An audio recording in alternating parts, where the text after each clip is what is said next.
Terima kasih. Bismillahirrahmanirrahim. Wassalatu wassalamu ala asrafi anbiya'i wal mursalin, ala sayyidina wa maulana Muhammadin wa ala alihi wa sahbihi ajmain. Rabbi israh li sadri wa yassir li amri wahlul 'uqdatam min lisani yafqahu qawli, amma ba'du. Alhamdulillahirabbil alamin.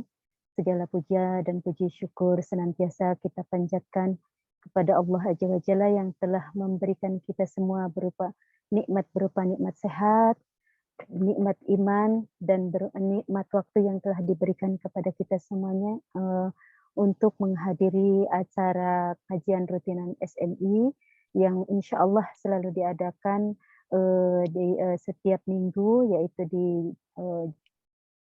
Jumat malam atau malam Sabtu ya. Teman-teman semuanya, terima kasih kepada Pak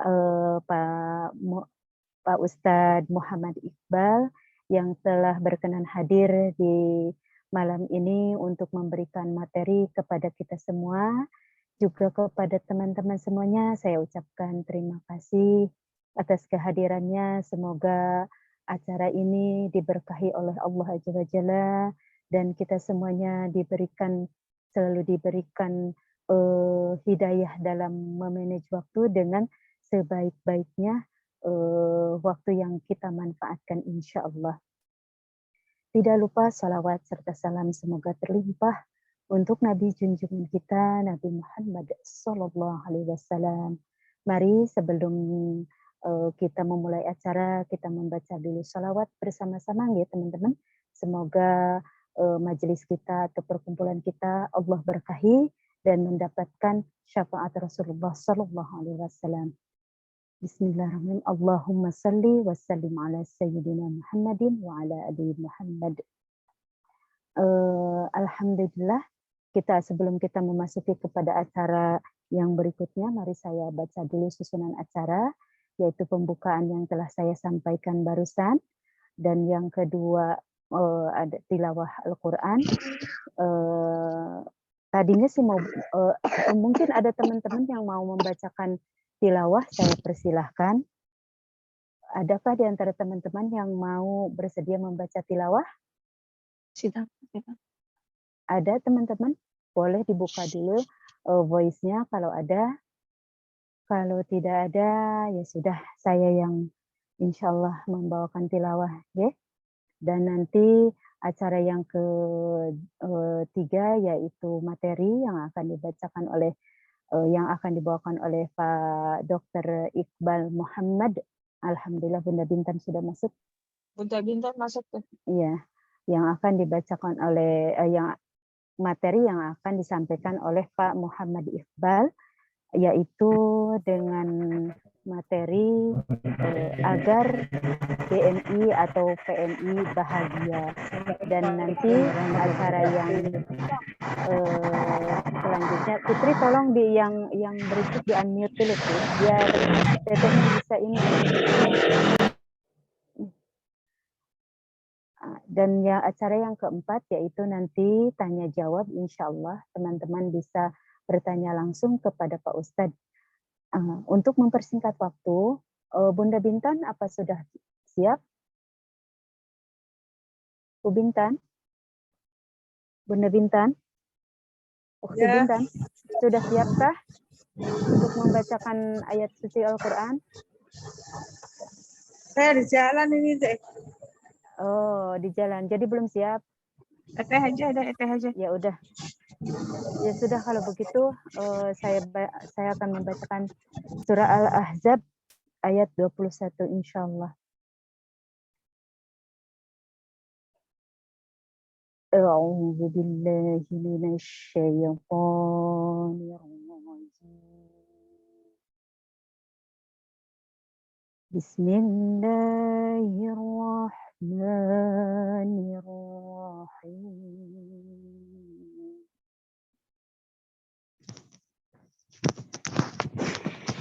Laqad kana lakum fi rasulillahi uswatun hasanah uswatun hasanatun liman kana yarjullaha wal yawmal akhir wa dzakarallaha katsiran.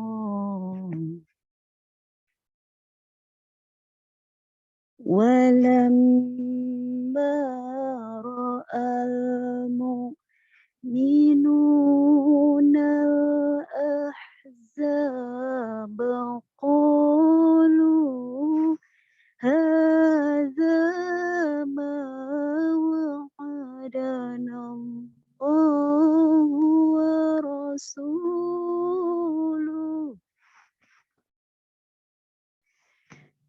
قالوا هذا ما وعدنا الله ورسوله وصدق الله ورسوله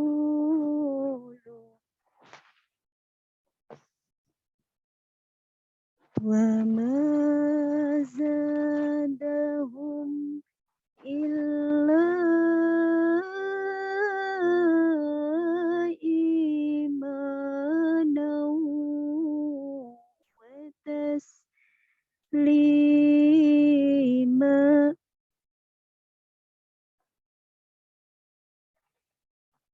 من المؤمنين رجال صدقوا ما عاهدوا الله عليه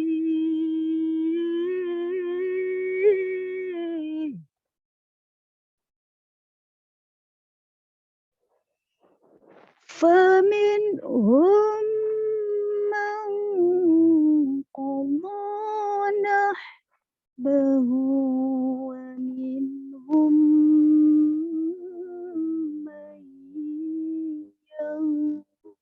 ينتظر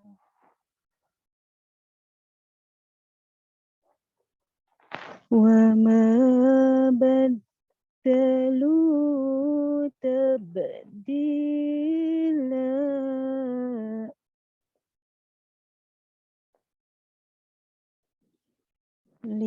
ليجزي الله الصادقين بصدقهم ويعذب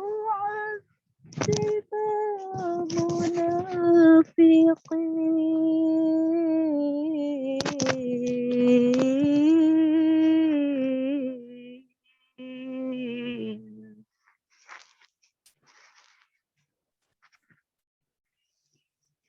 ويعذب المنافقين إن شاء أو يتوب عليهم إن الله كان غفورا رحيما.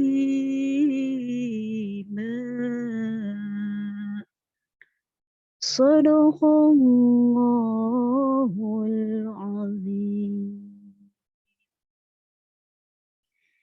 Sungguh telah ada pada diri Rasulullah itu suri tauladan yang baik bagimu, yaitu bagi orang yang mengharapkan rahmat Allah dan kedatangan hari kiamat, dan yang banyak mengingat Allah.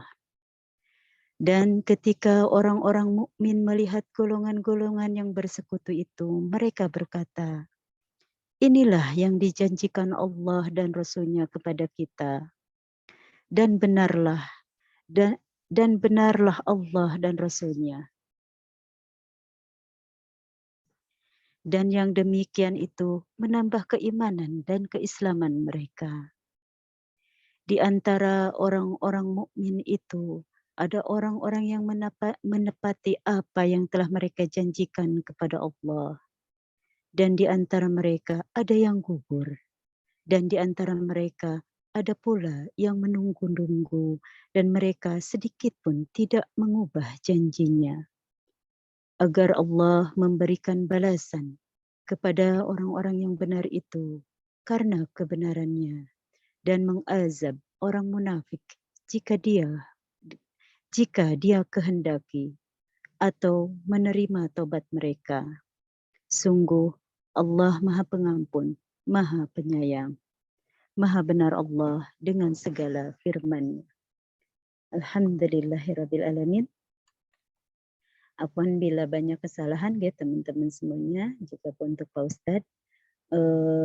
Tilawah telah saya sampaikan barusan, dan yang acara yang ketiga yaitu materi yang akan disampaikan oleh Pak Ustadz Iqbal. Monggo Pak Ustadz dipersilahkan. Barakallah fiik. Tafadhol maskuran Pak Ustadz. Jazakallah khair. Baik, bismillahirrahmanirrahim. Assalamualaikum warahmatullahi wabarakatuh. Waalaikumsalam warahmatullahi wabarakatuh. Amin. Wassalatu wassalamu ala asrafil anbiya'i wa mursalin wa ala alihi wa sahbihi ajma'in. Asyhadu an la ilaha illallah wa asyhadu anna Muhammadar Rasulullah. Allahumma shalli ala sayyidina Muhammad wa ala ali Muhammad kama shallaita ala Ibrahim wa ala ali Ibrahim fil alamin innaka Hamidum Majid. Pertama-tama marilah kita bersyukur kehadirat Allah SWT karena berkat rahmat dan kasih Allah hari ini Allah berikan banyak nikmat kepada kita. Nikmat iman, Islam, kesehatan, keselamatan. Ya, hari ini kita bisa hadir secara online di bulan Ramadan ini, khususnya bagi teman-teman di SMI di Hong Kong. Hari ini saya diamanahi Pak Fatur dan Ustadz Jumari untuk memberikan materi, ya, yang tentu saja materi ini simpel, ya, nggak berat-berat ya. Walaupun nanti minggu depan mungkin gantian sama istri saya, hari ini saya yang mengawali. Ini tentu saja kita akan bicara tentang bagaimana meraih kebahagiaan secara psikologis ya. Perkenalkan, nama saya Muhammad Iqbal. Saya seorang psikolog. Bisa buat saya host, biar saya Iya Pak Ustadz. Iya Pak Ustadz, afwan. Saya lupa. Saya Pak sering Ustadz, ya. Siap. ke Hong Kong juga, dulu sering ke Hong Kong, terakhir 2019 ya. Iya Pak Ustadz. Monggo Pak Ustadz.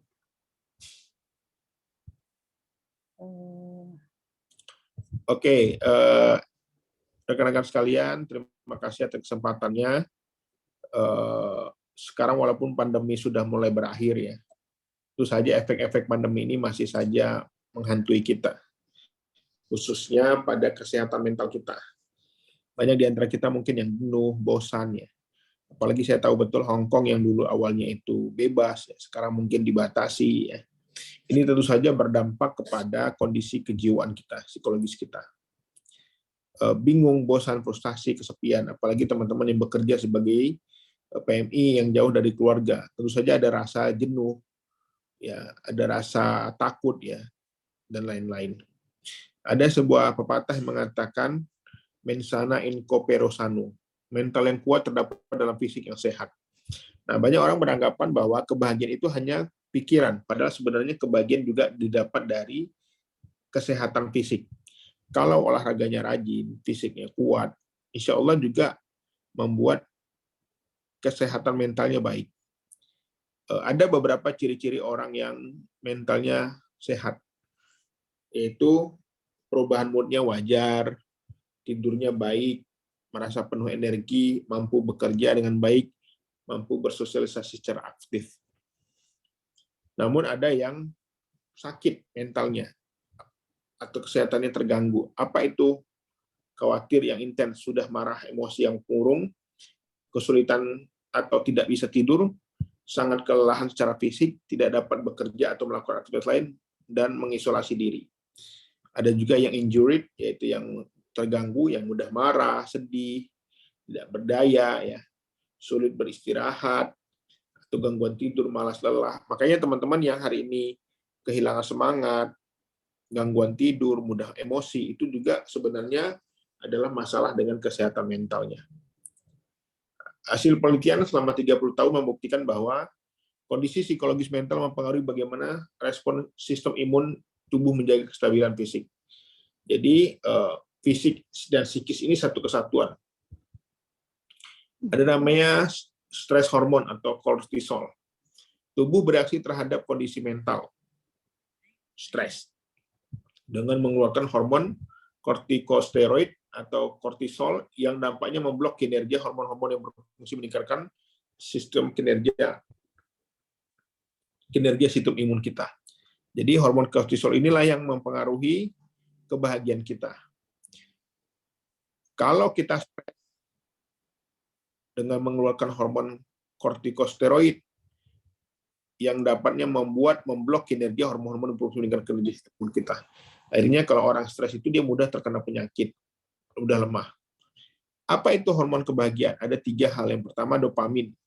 Membuat hidup lebih bergairah dan termotivasi, merayakan pencapaian, makan banyak, protein, rutin olahraga. Ini makanya kita kumpul-kumpul, mungkin ada yang merayakan ulang tahun, ada yang pengajian, itu sebenarnya juga membuat dopaminnya keluar. Yang kedua, oksitosin, meningkatkan kemampuan berkomunikasi dan lebih peka dengan kondisi sosial, menghabiskan waktu dengan anak kecil, bermain dengan binatang peliharaan, memberikan seseorang hadiah.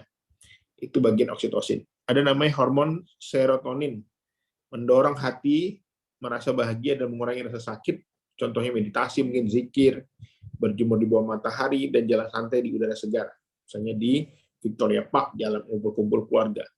Ini teman-teman, ini contoh beberapa hormon kebahagiaan yang bisa kita hasilkan. Jadi berkumpul, berolahraga, bergerak, ya, apalagi berbagi, itu adalah hal-hal yang dapat membuat kita bahagia. Kenapa ada orang mudah marah? Ternyata karena dia tersakiti, dia dipermalukan, dia ditinggalkan, dia diabaikan, dia kelelahan, masalah kesehatan fisik, ada kekerasan, dikhianati, ditipu, penolakan, tertekan kesehatan mental. Makanya banyak orang mudah marah itu salah satunya karena ada hal yang dia tersakiti di alam bawah sadarnya. Perasaan yang tenang dan bahagia, optimis, dan berpikir positif akan meningkatkan sistem imun dengan meningkatnya hormon endorfin dan produktivitas meningkat. Jadi kalau dia bahagia, dia tenang, dia optimis, maka itu akan otomatis ketahanan fisiknya juga akan meningkat. Ya, dan berdampak kepada mental yang sehat. Makanya untuk menjaga ketahanan tubuh, keseimbangan, teman-teman sekalian, ada 3 hal yang kita lakukan. Bukan hanya fisiknya saja, tapi juga mentalnya dan spiritualnya. Fisik, mental, spiritual. 3 aspek inilah yang akan membuat kita bahagia. Ya, karena kalau kita hanya punya uang saja, tapi fisik kita tidak terjaga, juga akan berdampak. Untuk kita olahraga saja, tapi kita nggak memiliki mental yang kuat, juga ini akan berdampak. Hubungan fisik, psikologis, spiritual. Ya, ternyata fisik ketika tubuh sakit menyebabkan sulit berkonsentrasi, sulit tidur, dan tidak nafsu makan, malas beraktivitas. Akhirnya berdampak kepada psikologis, bosan, jenuh, stres, dan juga akhirnya menyalahkan takdir, ibadah tidak khusyuk. 3 aspek ini yang penting Mbak-mbak semua, teman-teman semua untuk perbaiki, bahwa kita harus kuat dalam fisik, psikis, dan juga spiritualitas. Apa hubungannya? Ketika tubuh berenergi, aktif, bergerak, maka makan bernutrisi, tidur cukup. Psikologisnya apa? Akhirnya akan menyebabkan senang, bahagia, berpikir positif, dan akhirnya kita akan bertawakal pada Allah, ikhlas mendekatkan diri. Untuk itu, untuk meraih kebahagiaan itu kita perlu optimis. Katakan kepada diri Anda sesuatu yang positif. Bangun sugesti positif dalam diri sendiri, memperkuat harapan optimis. Kita bersama semua pihak mampu mengatasi ini. Impikan masa depan, pandemi ini akan menjadi berakhir. Dan kita katakan, saya yakin saya sukses, saya yakin saya sukses, saya akan jadi orang hebat, saya akan jadi orang kaya, saya akan menjadi orang yang masuk surga. Itu adalah hal yang kita lakukan. Kita harus mengatakan ini dalam diri kita, selalu optimis. Untuk itu, agar kita bahagia, kita perlu mengelola stres ini. Karena stres itu nggak bisa dihindari, pasti akan terjadi. Untuk itu,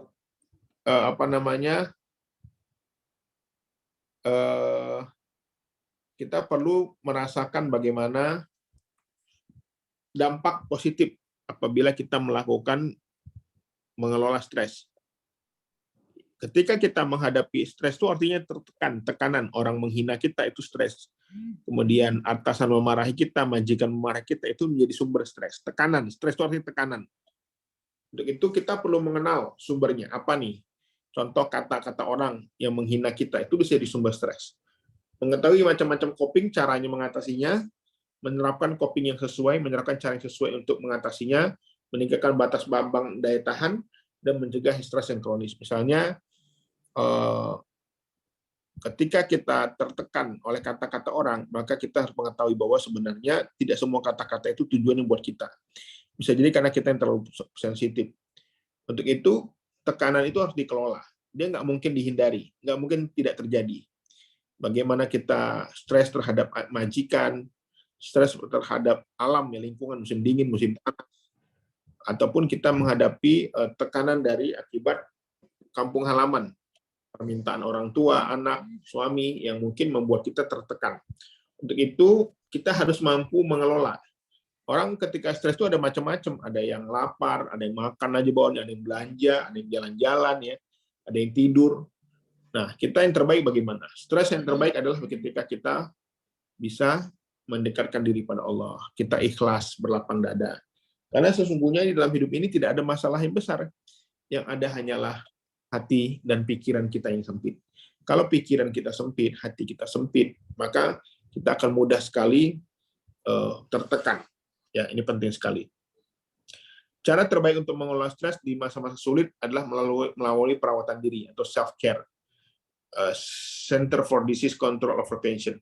Jadi self-care ini kita kayak seperti menyalurkan hobi, olahraga, masak kalau hobi masak, membaca buku kalau dia suka membaca, nonton film kalau suka nonton film.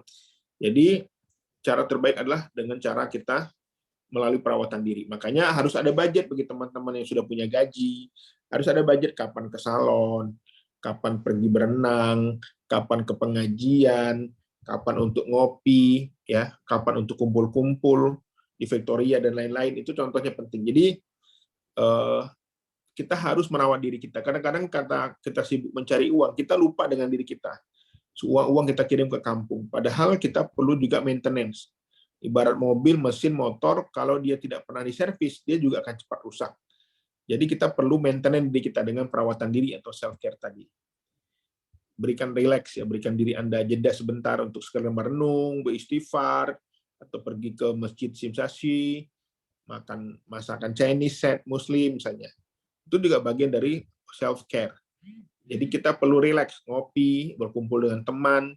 Jangan kita takut keluar uang, ya, karena terlalu hemat.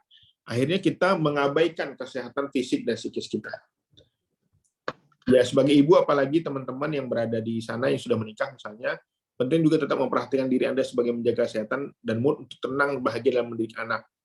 Ya, kemudian juga berikan me time setiap hari untuk diri Anda. Ya, misalnya jadwalkan beberapa jam, 2-3 untuk hanya fokus pada diri Anda untuk melakukan hal yang sesuai yang disukai di rumah tanpa melibatkan suami dan anak, misalnya merendam air hangat, aromaterapi, meditasi, membaca novel, melukis, merias wajah, nonton serial yang Anda suka, duduk santai, menikmati teh atau kopi, main PlayStation, puzzle, dan lain-lain. Atau misalnya menelpon keluarga, juga bagian dari me time. Ya, jadi jangan terlalu capek, jangan terlalu sibuk dengan pekerjaan, tapi juga harus punya waktu untuk sekedar ngopi dan ngeteh. Tetaplah menjadi diri sendiri. Sekarang banyak sekali orang-orang yang tidak bahagia karena dia selalu memantau postingan orang lain. Karena ternyata postingan orang lain itu tidak sesuai dengan kenyataan sebenarnya. Begitu, jangan kita terlalu flexing, berlomba-lomba untuk pamer, berlomba-lomba untuk menunjukkan kehebatan, gitu ya. Apalagi melihat orang, oh hebat ya, dia sudah di luar negeri, oh dia sudah beli mobil. Itu sebenarnya belum tentu. Sebenarnya bisa jadi mereka ngutang, bisa jadi mereka kartu kredit, bisa jadi mereka pinjaman online. Jadilah diri sendiri. Apa yang kita punya kita syukuri, ya. Kemudian juga apa yang ada kita saat ini, kita belajar untuk bagaimana mendapatkan kesyukuran dengan Allah dengan tidak banyak mengeluh dan senantiasa bersyukur atas nikmat Allah. Dan yang terpenting juga jangan menyerah tetap sabar ya. Ibarat seorang ibu adalah makhluk paling sabar dan pemaaf sepanjang masa. Ketika Anda merasa mulai sabar, artinya energi Anda sudah telat. Jadi kalau sudah Anda capek, lelah, maka perlu di-charge ya, dengan sabar. Jangan ngomel. Ya, ini siapa namanya Ibu? Apa namanya? Sinetron ya, film pendek. Dia suka ngomel. Judul sinetronnya Pak, ada yang tahu nggak? Itu siapa itu? Lupa saya bosan, lupa, tapi itu ya betul, emang lucu itu. Ibu apa namanya itu, lupa saya. Sebentar. Ya, jadi ngomel itu juga menjadi Ya, tidak boleh. dia suka ngomel-ngomel gitu. Iya. penyakit kami sih Pak Ustadz, ibu-ibu.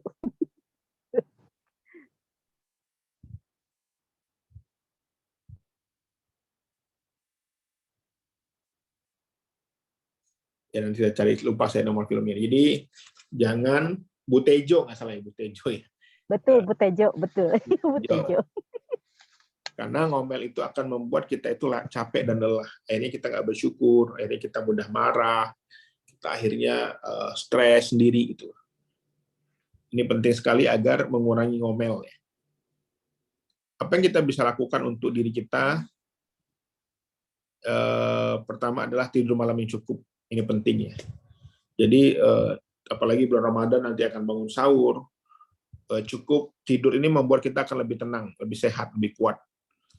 Kemudian kalau pagi kita harus keluar berjemur, memasak masakan kesukaan, menulis atau menggambar, refleksi diri, ya penting ini. Bermain bersama binatang peliharaan, olahraga kecil di rumah, bersih-bersih rumah, membaca buku, novel, membaca berita positif, berkebun, dan quality time berkumpul dengan pasangan, anak, orang tua dalam rumah, dan menjaga komunikasi dengan teman-teman. Ini penting. Makanya berkumpul itu juga penting di Victoria itu. Kenapa banyak orang akhirnya kumpul? Karena berkumpul itu bagian dari merawat diri kita. Dan kita perlu strategi coping, bagaimana menanggapi stres. Ada dua cara. Yang pertama, emotion focus, itu jika sedang stres, maka lakukan yang memunculkan perasaan gembira. Makan, tidur, jalan, ya. Atau problem fokus, jika sedang stres, carilah aktivitas orang lain atau orang lain yang bisa memberikan dukungan, membantu menemukan solusi. Jadi ada dua cara mengatasi stres. Yang pertama, menyalurkan hobi, menghilangkannya, melupakannya, atau mencoba menyelesaikannya. Emotional focus coping misalnya berolahraga, berendam, afirmasi positif, meditasi, zikir, sholawatan, ya, atau tadi kita ketika fokus problem, manajemen waktu, meminta pertolongan, membuat batasan, ketemu psikolog, konselor untuk curhat, ya. Ini penting. Untuk itu, yang terpenting juga di dalam mengelola stres, kita kadang-kadang selalu ingat ketika kita disakiti. Kita pernah dihina orang, kita pernah dibully, kita pernah digibah. Padahal kita juga pernah menyakiti. Untuk itu, cara terbaik untuk mengurangi rasa marah kepada orang lain adalah ingat-ingat juga dosa kita. Kadang-kadang kita selalu ingat dosa orang, kita lupa dengan dosa kita sendiri. Kita selalu mengatakan orang zolim, padahal kita juga zolim pada orang. Makanya sesungguhnya tidak ada manusia yang sempurna. Tidak ada suami yang sempurna, tidak ada istri yang sempurna, tidak ada anak yang sempurna, tidak ada majikan yang sempurna. Karena sesungguhnya kesempurnaan itu hanya milik Allah Subhanahu wa Ta'ala. Untuk itu, cara yang terbaik mengurangi marah kita kepada orang adalah banyaklah muhasabah. Banyaklah mengingat dosa sendiri. Jangan-jangan dosa kita ini lebih banyak dari orang yang kita benci saat ini. Cuma Allah Subhanahu wa Ta'ala masih menutupi aib-aib kita semua. Untuk itu, terkadang kita selalu sibuk mencari kelemahan, kesalahan dan dosa orang, lalu lupa pada kelemahan dan kesalahan dan dosa kita sendiri. Kita sibuk menghina orang, kita sibuk merasa disakiti, tapi kita juga pernah menyakiti. Ini penting, khususnya kepada pasangan, kepada keluarga, dan terkadang selalu mencari kesalahannya, lupa dengan kebaikannya. Dan yang terakhir adalah bagaimana kita memperbanyak zikir, apalagi di era Ramadan ini, banyaklah kita bermuhasabah, apalagi zikrul maut, yaitu mengingat mati. Ini penting. Makanya banyak sekali dengarlah syair-syair tentang kematian, tentang nasyid-nasyid tentang kematian. Ada namanya Selimut Putih ya. Selimut Putih itu syair tentang bagaimana bahwa sesungguhnya setiap manusia akan mati. Ini selalu saya praktekkan ke pasien-pasien saya, ke klien-klien saya, bahwa dengan meminta mengingat mati itu hati kita akan menjadi tenang ya. Dan zikir ini membuat kita menjadi lebih bahagia. Itu buat jurnal rasa syukur juga Gimana caranya agar kita lebih bisa mengelola stres, bahagia? Tulis segala nikmat yang Allah berikan kepada kita. Kita diberikan fisik yang sehat, kuat, sempurna, tidak kurang satu apapun, bisa keluar negeri, punya gaji, punya pekerjaan, punya keluarga. Ya, ini perlu kita tulis. Coba nanti Mbak semua tulis semua nikmat yang sudah Allah berikan kepada kita. Jangan-jangan selama ini kita marah, kita mengeluh, karena sesungguhnya karena kita tidak bersyukur. Bukan karena kurang nikmat, tapi kita kurang bersyukur. Begitu banyaklah aktivitas bersama teman, sahabat, kalau sana jauh dari keluarga ya. Dan juga ternyata risetnya adalah kualitas hubungan keluarga yang baik, dekat, berperan penting dalam kesehatan psikologis, termasuk pengasuhan. Keluarga yang intim dapat memperkuat kemampuan dalam mengatasi stres dan mengelola emosi yang positif. Dan keterikatan emosional yang tinggi dapat menghadirkan depresi, menghindarkan depresi dan kecemasan. Dan terjadi juga jangan lupa untuk bersatu hadang corona dengan tulusnya dengan sedekah. Ini penting berbagi. Ternyata sedekah berbagi itu membuat kita bahagia juga. Dengan bersedekah kita merasa diri kita berharga, kita bisa membantu orang lain. Dan kebahagiaan ibu itu sangat penting untuk menjamin kebahagiaan anggota keluarga. Makanya seorang ibu juga harus bahagia, harus sejahtera, harus ceria. Dan penting juga untuk berbagi cerita. Jangan malu, jangan memendam perasaan. Ya, kita perlu untuk bercerita dengan teman, sahabat, curhat ya, untuk bisa mengurangi beban-beban hidup kita. Dan kurangi cemas dengan bonding ya. Suasana menyenangkan, ceria, banyak tersenyum, dan ibu yang bahagia adalah menjaga kesehatan dan penampilannya. Jadi walaupun kita bekerja di luar negeri, kita juga menjaga penampilan kita, merawat diri kita, peduli dengan kesehatan fisik kita. Dan memaafkan adalah kebutuhan. Jadi bila hari ini kita punya dendam, punya masalah, cobalah memaafkan. Karena dengan memaafkan ini nanti pikiran kita menjadi lebih tenang, pikiran kita menjadi lebih sehat, jantung kita sehat.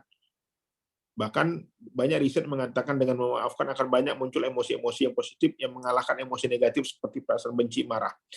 Akhirnya apa? Dampaknya kepada kesehatan jantung meningkat, menurunkan potensi gangguan kesehatan buruk, meningkatkan kesehatan sistem saraf, menstabilkan tekanan darah, tegangan otot, dan yang paling penting kondisi pandemi ini memaafkan kita meningkatkan respon imunitas yang lebih baik. Memaafkan bukan sekedar perasaan, namun dibuktikan dengan tindakan dan komitmen. Untuk itu hari ini penting bagi teman-teman yang punya masalah dengan orang lain, punya masalah dengan orang tua, dengan keluarga, maka memaafkan ada membuat kita lebih bahagia. Sejak kecil dan di sekolah kita sering belajar menghafal, namun kita belajar bagaimana melupakan. Untuk itu, belajarlah melupakan sesuatu yang pahit yang pernah kita alami. Karena sesungguhnya itu telah membuat kita lebih kuat. Orang yang pernah kena hujan badai, dia tidak takut dengan hujan rintik-rintik. Bisa jadi kita sekarang bisa kuat survive di negeri orang karena kita pernah kena badai. Kita sudah pernah merasakan bagiannya pahit hidup, sehingga sekarang kita bisa lebih baik. Setiap kejadian sulit sekalipun pasti memberikan kita kemampuan-kemampuan baru yang bermanfaat atau bahkan peluang-peluang untuk tumbuh dan berkembang. Dan untuk itu marilah kita rasa bersyukur, rasakan manfaatnya atas apa yang telah kita peroleh. Dan jangan lupa tersenyum, bahagia. Karena dengan tersenyum ini membuat pikiran kita tenang dan hidup kita menjadi lebih bahagia. Saya kira demikian dari saya. Nanti kita buka dengan tanya jawab diskusi. Ini follow Instagram saya di @muhammadiqbal_psj. Nanti bisa diskusi di MDM, mau tanya-tanya, silahkan di Instagram atau di TikTok saya Iqbal_psikolog. IG-nya @muhammadiqbal_psj. Saya kira demikian dari saya. Assalamualaikum warahmatullahi wabarakatuh. Waalaikumsalam warahmatullahi wabarakatuh. Alhamdulillah. Terima kasih Pak Ustadz atas materinya, Masya Allah ya. Untuk teman-teman semua, silakan kalau ada yang ingin bertanya atau konsultasi dengan Pak Ustadz sekitar permasalahan jasa BNI yang selalu ada di sekitaran kita ya, terutama bagi ibu-ibu seperti saya ini, kita banyak masalah dengan keluarga. Monggo yang punya pertanyaan, saya persilahkan untuk raise hand ataupun membuka voice-nya. Monggo dipersilahkan teman-teman. Selamat bergabung Bunda Berta dari ini. Terima kasih telah hadir. Juga teman-teman semuanya. Monggo silahkan dipersilahkan untuk membuka atau men-unmute voice-nya. Ada yang ingin bertanya? Jangan malu-malu ya teman-teman semuanya. Silakan. Assalamualaikum warahmatullahi wabarakatuh. Waalaikumsalam warahmatullahi wabarakatuh. Bu Lili mau bertanya. Monggo silakan. Ustadz, mau bertanya, saya itu ada, bukan dendam ya, gini, takut gitu, sampai ketemu, bukan ketemu orangnya takut, bukan, mau menyapa itu nggak berani, karena dulu pernah pas kita kajian gitu kan saya tanya ulang tentang perintahnya beliau, terus beliau jawabnya agak putus gitu, jadi sampai sekarang saya udah kancong gitu. Gimana kancong itu gimana toh, agak takut, segan, dan gimana gitu pokoknya. Itu namanya dendam apa Ustadz? Terima kasih. Dengan siapa ya? Maksudnya marahnya dengan siapa? Dengan Ustazah kita. Bukan Oh, marah. Bukan marah Ustadz, bukan marah. Takut. Kancong. Takut. Gimana ya? Ya, saya kira ini kan soal persepsi ya. Dalam hidup ini kita banyak salah paham. Ya, jadi ustazah waktu itu lagi punya masalah, mungkin bisa lagi dia lagi nggak punya uang, bisa lagi dia punya masalah problem keluarga gitu ya. Harusnya kita berhusnuzon saja, karena sesungguhnya manusia ini kan memang tidak lepas dari khilaf dan salah. Untuk itu bila kita punya masalah ya sampaikan, mungkin satu hari beranikanlah untuk menyampaikan, mengutarakan pernah tersinggung atau tidak, ataupun diam saja, memaafkan saja.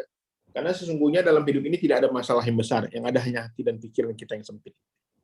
Jadi bila satu hari bertemu ya tegur saja. Karena kita sendiri kadang-kadang mungkin pernah begitu juga dengan orang tanpa kita sadari. Jadi kunci terbaik mengurangi kemarahan pada orang adalah dengan mengingat dan mengenang pula kesalahan kita kepada orang. Demikian. Bukan marah Ustadz. Gini loh, saya tetap bertegur sapa orang, kita setiap ke kantor pasti ketemu gitu kan. Pasti kita salam-salaman juga. Tapi dalam hati itu masih ada ketakutan, rasa ketakutan bagaimana gitu kan. Nanti bahkan teman-teman udah bilang gitu, sebenarnya beliau itu orangnya kocak loh kan gitu, jenengan aja yang kaku kan gitu. Saya sudah nggak bisa bergabung lagi gitu loh, susah gitu loh untuk bukan dendam ya, itu bukan dendam, itu namanya baper. Iya. Baper, betul baper. Oh gitu. Baperan, orang baper tuh mudah kena penyakit loh. Waduh, bukan, jangan nggak mau.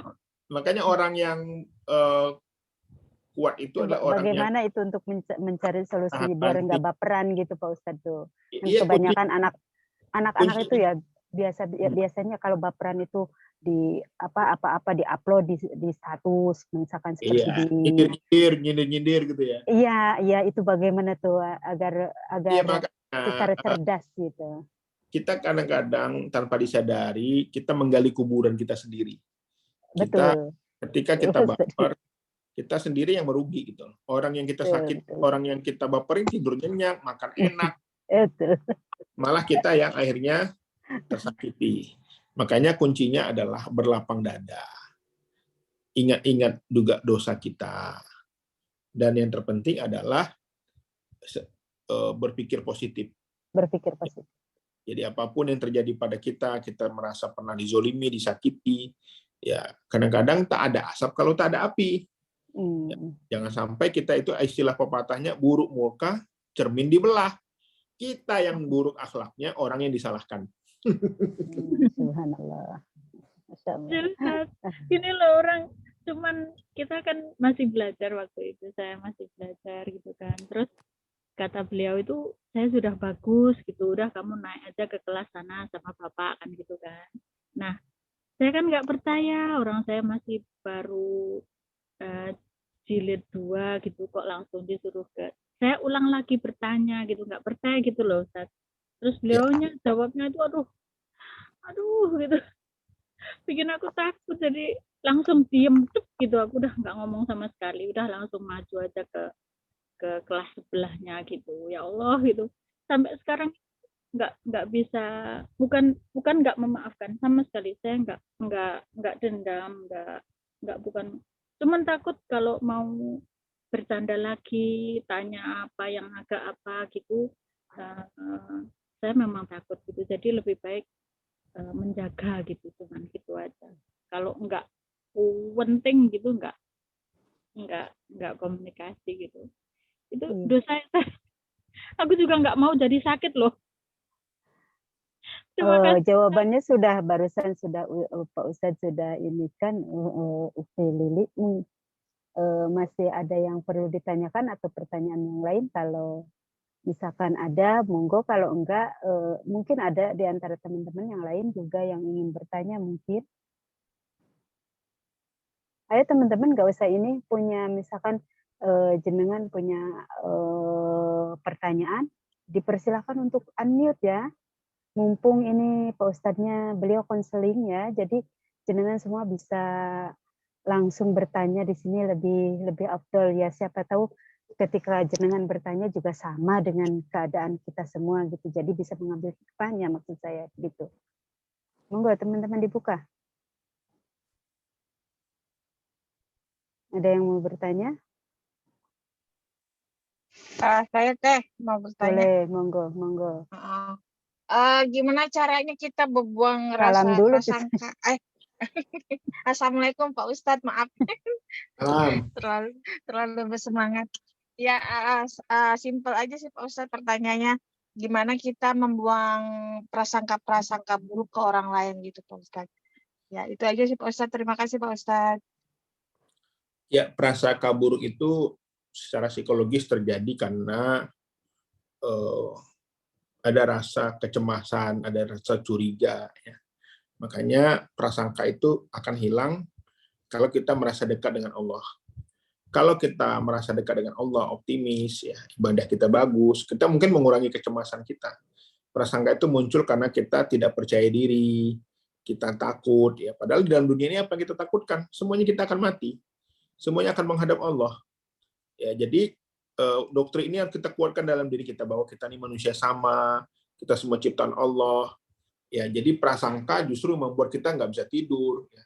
Justru berpikir positif lawannya. Jadi kita harus snuzon atas apa yang terjadi pada diri kita. Makanya kuncinya adalah berkomunikasi asertif. Kalau kita nggak suka sama orang, ya sampaikan baik-baik. Jangan dipendam saja. Kalaupun nggak mau memendam, ya kita maafkan, kita ikhlaskan. Karena sesungguhnya prasangka itu muncul akibat dari kurangnya percaya diri kita menyelesaikan masalah. Hidup ini dibuat simpel aja gitu loh. Maksudnya kalau lapar makan, sakit berobat, mati dikubur. Jangan buat simpel, kenapa begini, kenapa begitu. Ya, gitu. Jadi harusnya kita itu menyederhanakan pikiran kita, jangan membuat kita ribet. Ya, gitu loh. Contoh dalam mencari jodoh, ya. Kenapa belum dapat jodoh juga? Ya memang karena selagi masih di Hongkong ya susah dapat jodoh, harus pulang misalnya kita harus nikah gitu. Jadi jangan membuat pikiran kita tuh ruwet. Ya, jadi make it simple bahasa Inggrisnya, make it simple. Ya, saya sendiri walaupun sekolah saya udah sampai kemana-mana, saya juga berpikir saya menurunkan standar saya, simple aja udah. Sakit berobat, lapar makan, haus minum, jatuh bangkit. Ya kan? Apalagi? Jangan terlalu mengurusi urusan orang gitu ya Pak Ustadz. Karena sesungguhnya dihina, disakiti, digosipin, digibahin itu dapat pahala, bukan dapat dosa. Kenapa kita harus nangis digosipin orang, difitnah orang? Difitnah itu dapat pahala, bukan dapat dosa. Kenapa harus marah? Ini harus kita ubah cara pandang kita tentang masalah. Jadi 1 sendok gelas diisi air, lalu dimasukin garam, asin nggak airnya? Asin. Tapi kalau 1 sendok garam dilempar ke Danau Toba, apakah Danau Tobanya asin dengan 1 sendok garam? Tidak, Pak. Kenapa? Karena luas. Betul. Airnya, volumenya banyak. Jadi dalam hidup ini tidak ada masalah yang besar. Kalau hati kita seluas samudra, semuanya kita lewati dengan bahagia. Jadi sebenarnya yang membuat kita sedih adalah kita sendiri. Yang membuat bahagia itu kita sendiri. Jadi bahagia itu pilihan. Kita disakiti, dihina, difitnah, ditendang, dipukul. Kalau kita mau memaafkan, dapat pahala. Kenapa kita mencari dosa? Kira-kira begitu. Demikian.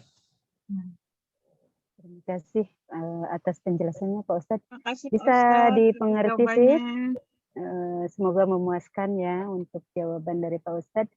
Monggo teman-teman yang lain, ada yang mau bertanya lagi, boleh raise hand ataupun di voice-nya di unmute. Monggo yang lain, teman-teman semuanya. Mbak Lutfi, ada pertanyaan? Bunda Aminah, Teh Ginda, atau siapa lagi? Monggo Mbak Sarem. Wah, monggo Bunda Berta. Assalamualaikum Pak Iqbal. Waalaikumsalam Mbak Berta. Sehat Pak Iqbal. Sehat, Masya Allah. Di mana posisi sekarang? Sekarang di North Macedonia. Masya Allah, barakallahu fikum. Saya sering lihat Facebook-nya. Iya Pak Iqbal. Jadi begini, saya kan masih melanjutkan juga dengan apa yang dulu biasa saya lakukan di Hong Kong gitu, bikin komunitas dan lain sebagainya gitu. Alhamdulillah itu ini berjalan gitu ya. Saya di beberapa di pengajian dapat amanah di pengajian Perancis juga, di pengajian ini Eropa Global juga gitu. Nah, sengaja saya pegang di koordinator kajian Pak Iqbal. Karena bagi saya sekarang kan banyak ya ajaran-ajaran yang kita nggak tahu gimana. Kenapa saya memposisikan saya di posisi koordinator kajian ini, karena ada disaring gitu. Disaring gitu. Jadi saya berharap banget ini tidak menjadi bagian dari yang merusak gitu atau menyebarkan keburukan gitu Pak. Jadi, nah, waktu saya di Hong Kong dulu, saya pernah foto sama Ustadz Felix juga kan, kita pernah ke kajian beliau gitu. Dan sekarang kan beliau dianggap HTI gitu kan, dianggap ini gitu. Jadi desas-desus di Eropa itu banyak sekarang Pak Iqbal, Berta hati itu, Berta tuh HTI gini gitu. Itu nyesek banget sih Pak ya, nyesek banget itu ya. Tapi kemarin sih kepingin saya kumpulkan beberapa ustadzah juga dari liko-liko juga, tolong dong ini dong, saya bilang kayak nggak kenal saya saja sih kalian, saya bilang nggak ada, kita itu bahkan membantu KBRI juga menyebarkan ini, ayo kita memilih, gunakan hak pilih ini gitu. Jadi saya berpikir gini Pak, kemarin itu memang nggak ada waktu ya, ustadzanya juga sibuk, sayanya juga sibuk, menjelang puasa di sini itu bersih-bersih rumah sebersih-bersihnya, kalah rumah orang Indonesia Pak Iqbal. Gitu. Dan rumah orang sini itu kan besar-besar ya, itu harus dibersihkan semuanya sendiri, nggak ada pembantu, nggak ada apa gitu.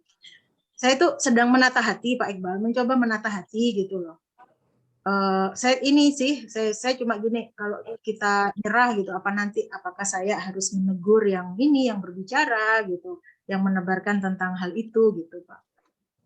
Mencoba memaafkan itu juga susah juga gitu, karena harus diluruskan juga, yang kena itu bukan saya juga, ada komunitas yang saya di dalamnya, saya juga di Muhammadiyah Turki gitu kan. Jadi itu lumayan ini Pak Iqbal, saya coba sabar aja. Ya baik Mbak Berta ya, memang itulah ujian dakwah itu. Nabi itu kurang apa? Dihina, bahkan diusir dari kampung halamannya sendiri, ya dilempar sampai berdarah, dikejar-kejar ya. Memang dakwah ini memang penuh dengan ujian, gitu, termasuk dari kalangan umat Islam sendiri. Kita nggak mungkin menyamakan semua persepsi orang tentang kita, tapi kita perlu berusaha untuk menunjukkan, menjaga bahwa kita bukan seperti yang dimaksud. Ya, bahkan sekelas Ustadz Hanan Al-Taki aja bisa ditolak. Betul. Ya, gitu. Jadi makanya dalam dakwah ini terpenting adalah komunikasi, silaturahim.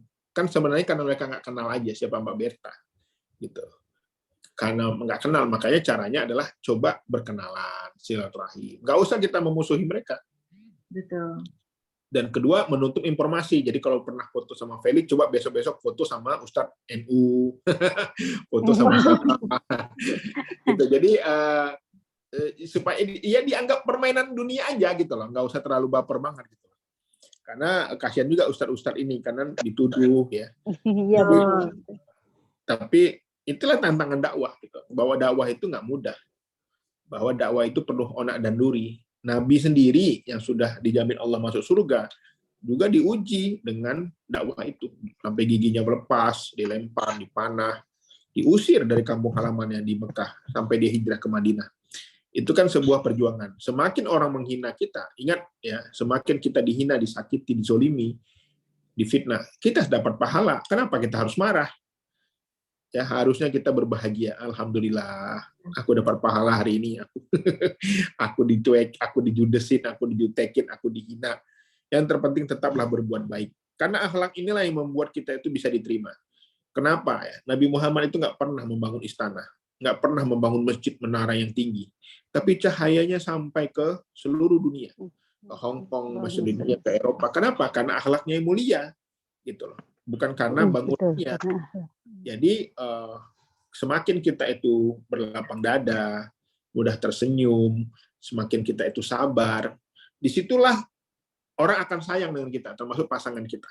Rata-rata pasangan itu, suami itu menyayangi istrinya karena kesabarannya, keuletannya, ketangguhannya. Ya, jadi saya tahu lah Mbak Berta orang yang kuat, ya, tangguh, ya. Apalagi orang Medan ya, Setiagian ala kita. Tahan banting ya. Makanya tidak ada kejadian di muka bumi ini tanpa seizin dan sepengetahuan Allah. Apa yang kita alami Allah tahu. Tetapi yang namanya ujian itu kan buat kita naik kelas. Kalau kita bisa sabar, kalau kita bisa menjawab pertanyaannya dengan baik. Ya, jadi saya kira apa yang dialami Mbak Berta dan teman-teman sekalian ya. Saya tahu jangankan di sana, di Hong Kong aja juga banyak persaingan kan. Banyak Pak Ustaz. Dulu saya sama Ustaz Abu Somad bareng datang ditolak. Ditolak ya Allah. Bisa jadi karena juga terjadi persaingan kan, bisa jadi kan gitu. Betul. Sekelas Ustaz Abu Somad, apalagi kita yang ilmunya biasa. Ya, jadi saya kira itulah sunatullah dakwah itu. Bahkan ada ancaman, ada ujian ya. Bahkan para nabi juga tantangan dari keluarga dia besar sendiri dia juga gitu, dari keluarganya gitu. Jadi kita anggap saja bagian dari bunga-bunga kehidupan. Demikian, makasih. Ya, betul. Terima kasih Pak Iqbal. Tinggal perlu ini ya, perlu hati yang luas ya Pak Iqbal. Betul. Terbanyak tersenyum aja. Ya. Dianggap lucu aja ya. Kamu sih lucu aja. Lucu aja. Jangan tapi nggak usah disindir-sindir, nanti dia marah. Ya, saya nggak bisa nyindir-nyindir Pak Ustadz, Pak Iqbal. Makanya saya tuh ke beberapa orang saya gini, ayo dong di ini dong tabayun gitu. Saya siap, tapi karena sibuk puasa ini ya, jadinya ini nggak bisa ketemu. Gitu. Jadi itulah. Siap, makasih Pak Iqbal. Kapan-kapan Pak Iqbal boleh ini kajian-kajian Eropa. Siap. Pokoknya kan saya sebagai psikolog keluarga. Nah, kajian-kajian keluarga. Siap. Yang kami buat saat ini Pak Iqbal, kelas akil balik dengan ini Ya, ini sudah kelas ketiga ini minggu depan. Oke, ya. Siap. Insyaallah. Kalau saya komunik tema-tema keluarga. Ya. Ya, itu kawin campur itu banyak ini Pak Iqbal, banyak ujiannya tuh. Kawin campur boleh tuh Pak Iqbal. Betul. Aduh, kalau nemu yang lokal aja deh. Mending yang lokal. Oke, silakan yang lain. Monggo yang lain yang mungkin ada pertanyaan lagi. Monggo silakan di unmute. Ini sayang loh kalau nggak ditanyakan. Monggo teman-teman, mumpung masih ada waktu sebentar lagi. Monggo dipersilakan untuk unmute. For time untuk Pak Iqbal, keren ilmunya. Terima kasih. Dek Kasmi, alhamdulillah. Dek Kasmi, ada pertanyaan Dek, monggo di ini kan?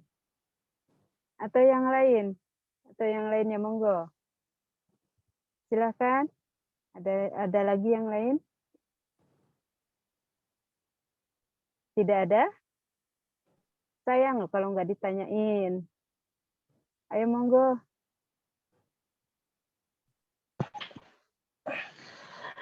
Pertanyaan dari saya. Assalamualaikum warahmatullahi wabarakatuh. Waalaikumsalam warahmatullahi wabarakatuh. Nyimak dari tadi, wah ini keren banget nih. Cuman ini saya lagi memikirkan fenomena zaman sekarang ini anak-anak yang sudah kecanduan gadget. Bagaimana menyikapinya? Terima kasih. Terima kasih. Baik. Terima kasih tentang pertanyaannya. Saya kira penting untuk kita pahami bahwa gadget ini sudah menjadi sebuah kebutuhan. Sehingga anak-anak ini akan mudah untuk mengawal, dikontrol kalau ada keteladanan dari orang tua. Kenapa? Kenapa anak main gadget? Karena orang tuanya main gadget, itu aja. Kalau di rumahnya nggak ada gadget, pasti anaknya nggak kena kecanduan. Yang kedua, mereka ini kesepian, jenuh. Makanya harus ada keseimbangan. Ya, makanya bagi mbak-mbak yang orang anaknya di kampung, sibuk main HP, coba mereka wajibkan ikut ekstrakurikuler. Bisa olahraga, bela diri, basket, sepak bola, yang itu lebih ke alam ya. Atau memang bila kita bekerja di luar negeri, salah satu solusi yang paling efektif adalah boarding school atau pesantren, ya, yang itu bisa mengurangi mereka kecanduan gadget. Kecuali selagi mereka tidak ada hiburan, mereka pasti larinya ke gadget. Makanya kalau anak saya itu ya sepeda standby ya, jadi mereka ngejar layangan, nanti main sepeda lagi, keringetan, balik lagi ke rumah. Tapi kalau mereka nggak punya teman, nggak punya hiburan, pasti gadget salah satunya. Jadi kalau sudah kecanduan itu berat. Beberapa klien saya itu bahkan harus dirujuk ke rumah sakit jiwa akibat kecanduan game ini. Dia bisa membunuh orang tuanya, membunuh temannya, karena mereka terpengaruh oleh agresivitas konten, membunuh, membacok ya. Makanya kalau kita tidak bisa mengontrol itu, cara yang terbaik adalah dengan menitipkan mereka di sekolah berasrama atau mengikutkan mereka pada kegiatan-kegiatan yang ekstrakurikuler yang membuat mereka seimbang ya, antara fisiknya dan otaknya. Jadi jangan hanya ngandelin sekolah doang, tapi anak-anak ini fisiknya harus kuat. Kalau dia ikut bela diri, ikut silat, karate, taekwondo, itu membuat dia lebih banyak bergerak. Jadi kata kuncinya kesepian. Demikian, terima kasih. Gimana Dek Kasmi jawabannya? Apalagi yang ini ya Ustadz ya, yang Iqbal ya, teman-teman yang ibunya ke luar negeri ini mungkin ya. Ibunya merasa sayang, dibelikanlah HP yang paling mahal gitu. Iya. Jadi yang membuat anak-anak itu bermasalah adalah ketika dimanjakan dengan materi. Betul. Kalau dipeluk, dicium, disayang, itu nggak apa-apa. Tapi kalau dengan materi, ini membuat mereka itu bisa kalap, kira-kira gitu. Kadang-kadang orang tua karena jauh merasa bersalah. Dibelilah hadiah mahal-mahal, mainan mahal-mahal. Makanya solusinya adalah kita harus punya target. Mau sampai kapan kita hidup jauh. Karena pasti ada yang dikorbankan. Khususnya perhatian dan kasih sayang. Demikian. Monggo, ada lagi yang lain? Dipersilakan untuk raise hand atau membuka unmute. Masih ada sisa waktu sekitar 5 menitan lagi, teman-teman. Kalau ini Pak Iqbal tentang memaafkan majikan. Kadang majikan itu kan sudah dimaafkan, buat lagi, cerewet lagi itu Pak Iqbal. Terus kerjaan itu perlu kita. Perlu hati yang seluas samudra. Kan gini, dimanapun kita selagi yang namanya kita bekerja sama orang, itu pasti nggak enak. Nggak enak, Pak. Memang.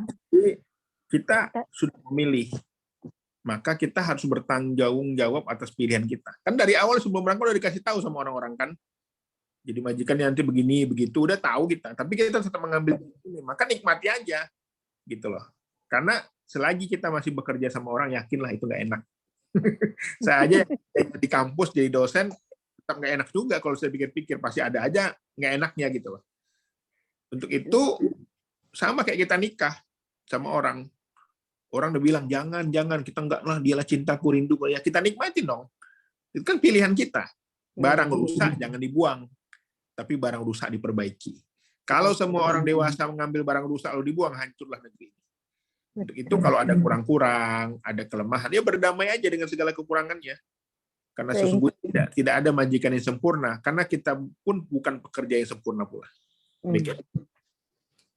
Nah, Pak Ustadz, Afwan, saya mau bertanya ini ketika misalkan kalau lagi jengkel-jengkelnya kayak gitu ya, terus pekerjaan gitu dengan pekerjaan, kadang-kadang kan kita ingin ya bukan kita ya, maksudnya saya gitu ya, seperti saya.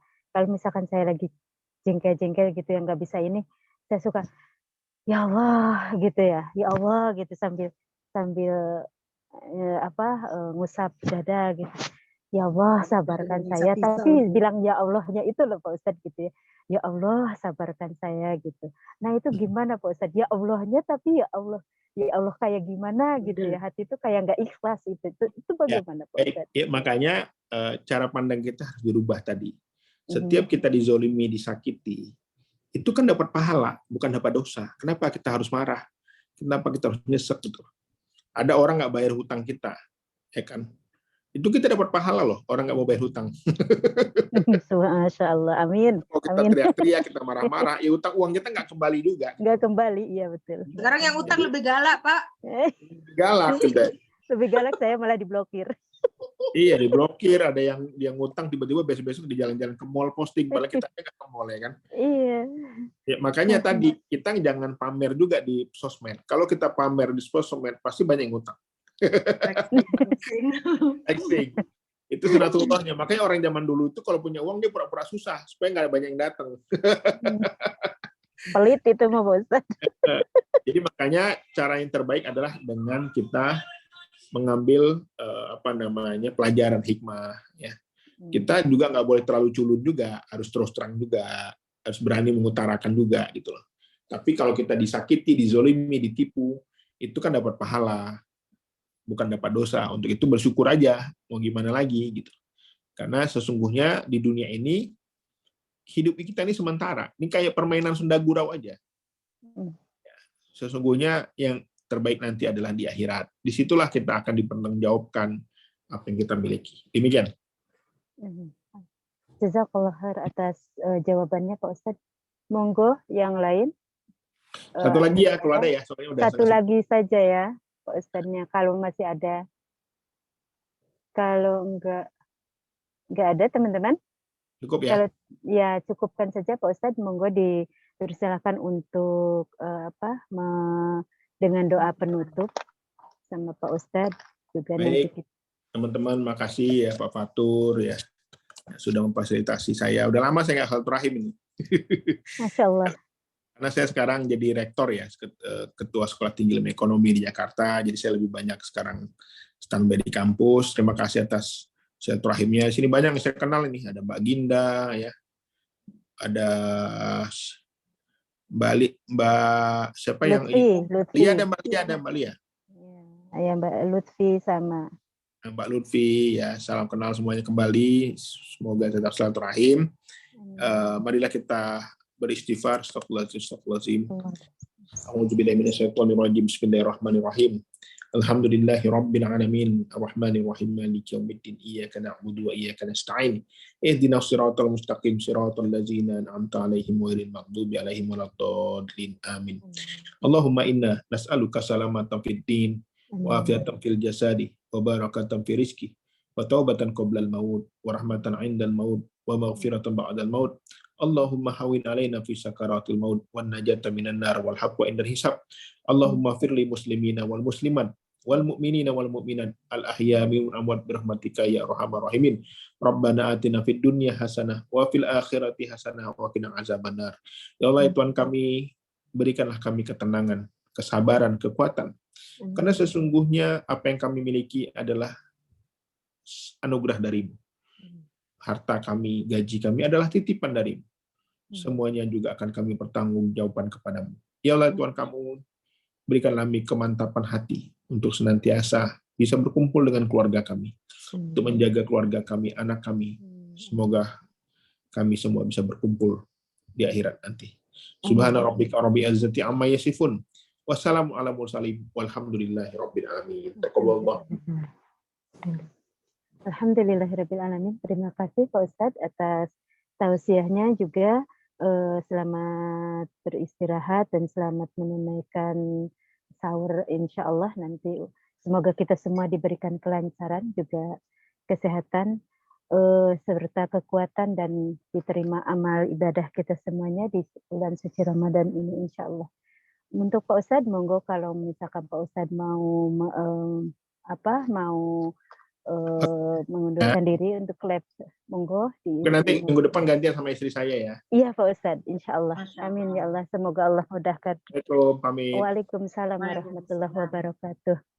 Terima kasih, Ustaz. Terima kasih kepada teman-teman semuanya. Terima kasih Afwan banyak.